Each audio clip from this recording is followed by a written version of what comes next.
మీరు ఎప్పుడు సంక్షోభంలో అవకాశాలు ఎత్తుక్కోవాలి అంటారు. మొన్న శ్వేతపత్రం రిలీజ్ చేశారు కదా సార్, దాంట్లో ఎప్పుడు పోలవరం కంప్లీట్ అయ్యిద్ది అంటే మీరు చెప్పలేదు కదా సార్. నా తల్లి చాలా తెలివికో అందరికి. ఇప్పుడు పోలవరం వచ్చింది ఇష్యూ ఏంటంటమ్మా, అక్కడ డయాఫామ్ వాల్ ఒకటి ఉంటుంది. మీకు అందరికి రాష్ట్రంలో ఉండే అందరికి అర్థం కావాలి. పోలవరంలో నదిలో ప్రాజెక్ట్ వస్తుంది, ఎక్కడైనా సరే నదికి అడ్డంగా కడతాం. పోలవరం నదినే తిప్పి ప్రాజెక్టు కడుతున్నాం. ఈ నీళ్లు పక్కకు తీసుకొచ్చి అక్కడ ఎర్త్ కమ్ డ్యామ్ అంటే ఒక పెద్ద డ్యామ్ కడతాం. పోలవరంలో ఏంటంటే కిందన పొరలన్నీ ఇసుక పొరలున్నాయి, నీళ్లన్నీ వెళ్లిపోతాయి. అవి అరెస్ట్ చేయాలి.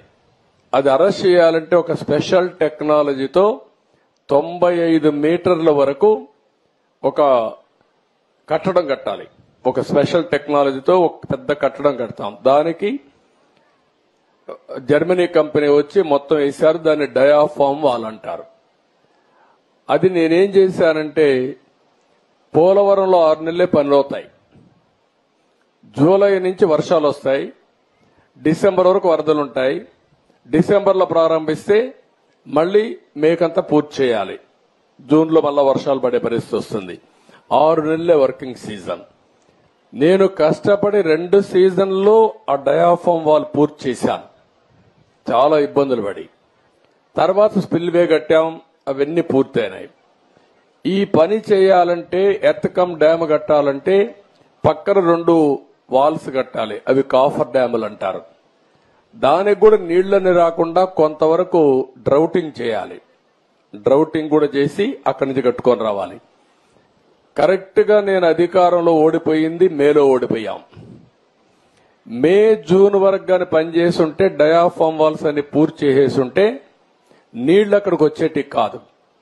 ఒక చిన్న గ్యాప్ ఉంటే కాంట్రాక్టర్ మార్చారు, ఆఫీసర్లు మార్చారు. వర్షాలు వచ్చాయి, 2 ఏళ్లు పట్టించుకోవాలా. నీళ్లన్నీ వచ్చి డయాఫామ్ వాల్ కింద నుండేదంతా సుడులు తిరిగి, ఎందుకంటే అవి పెద్ద ఎత్తున 20 లక్షలు 30 లక్షల క్యూసిక్స్ ఆఫ్ వాటర్ వస్తుంది. దేశంలోనే ఎక్కువ నీళ్లు ప్రవహించే నది గోదావరి. ఇప్పుడు ఆ నీళ్లన్నీ వచ్చి సుడులు కొట్టేసింది. కిందన మట్టి అంతా ఇసుకంతా తీసేసి కొట్టుకొని వెళ్లిపోయింది.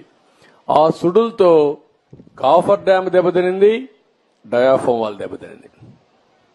ఇప్పుడు నువ్వు అన్నట్టు సిడబ్ల్యూసి మన దేశంలో సెంట్రల్ వాటర్ కమిషన్ అనేది అతిపెద్ద టెక్నికల్ అడ్వైజరీ కమిటీ. వాళ్ళు చెప్పింది ఫైనల్. ఇప్పుడు వాళ్ళు కూడా చేతులు తీశారు. దీన్ని ఏం చేయాలన్నా మాకే అర్థం కావడం లేదని. అక్కడ డయాఫామ్ వాల్ కట్టింది నేను 446 కోట్లతో డయాఫామ్ వాల్ 2 సీజన్లు పూర్తి చేశాను.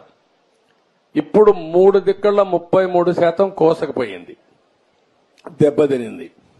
దానికి 447 కోట్లు అవుతుంది. ఈ 3 దిక్కళ్ల రింగ్ బండమారిగేసి కట్టేస్తే అయిపోతుందంటే అది కూడా మేము చెప్పలేము.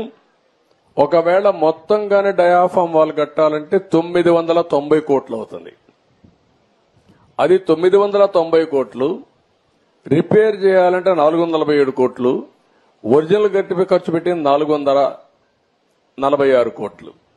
పైనుండే కాఫర్ డ్యాములు దెబ్బతిన్నాయి, అక్కడి నుంచి నీళ్లు వస్తున్నాయి. ఆ నీళ్లు అరెస్ట్ చేయకపోతే ఇది కట్టలేము. ఇవన్నీ చేయాలంటే ఏం చేయాలనో నేను ఇంజనీర్ని కాదు, నాకు తెలియదు. నేను అడ్మినిస్ట్రేటర్ని.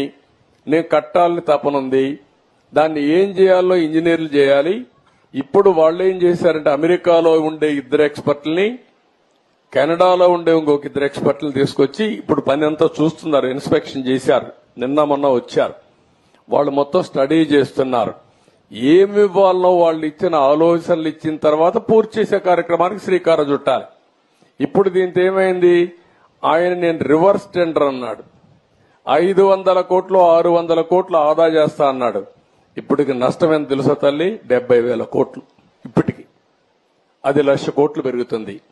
ఒక దుర్మార్గమైన ఆలోచనతో పోలవరాన్ని గోదావరిలో ముంచాడు. మళ్ళా అడ్డదుడ్డంగా ఆర్గ్యూ చేసే పరిస్థితికి వస్తున్నారు. ఆ రోజు పెద్దలందరూ వారించారు. గవర్నమెంట్ ఆఫ్ ఇండియా ప్రాజెక్ట్ అది పీపీఏ అని ఉంటుంది, అంటే Polavaram project authority.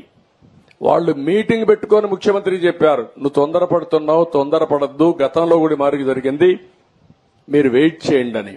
Government of India నుంచి సెక్రటరీ చైర్మన్ దానికి ఆయన ఒక లెటర్ రాశాడు, తొందరపడద్దండి, 2 రోజులు వెయిట్ చేయండి, మేము రిక్వెస్ట్ చేస్తున్నాం మిమ్మల్ని, తొందరపడి మీరు నిర్ణయం తీసుకుంటే రేపు పాత కాంట్రాక్టర్ కొత్త కాంట్రాక్టర్ ఇద్దరి మధ్యలో ప్రాజెక్టు మునిగిపోతే ఎవరిని అడగాలో తెలియదు, ఎవరికి జవాబుదారితనం తెలియదని చెప్పినా వినకుండా ఇష్టానుసారంగా చేసే పరిస్థితికి వచ్చాడు.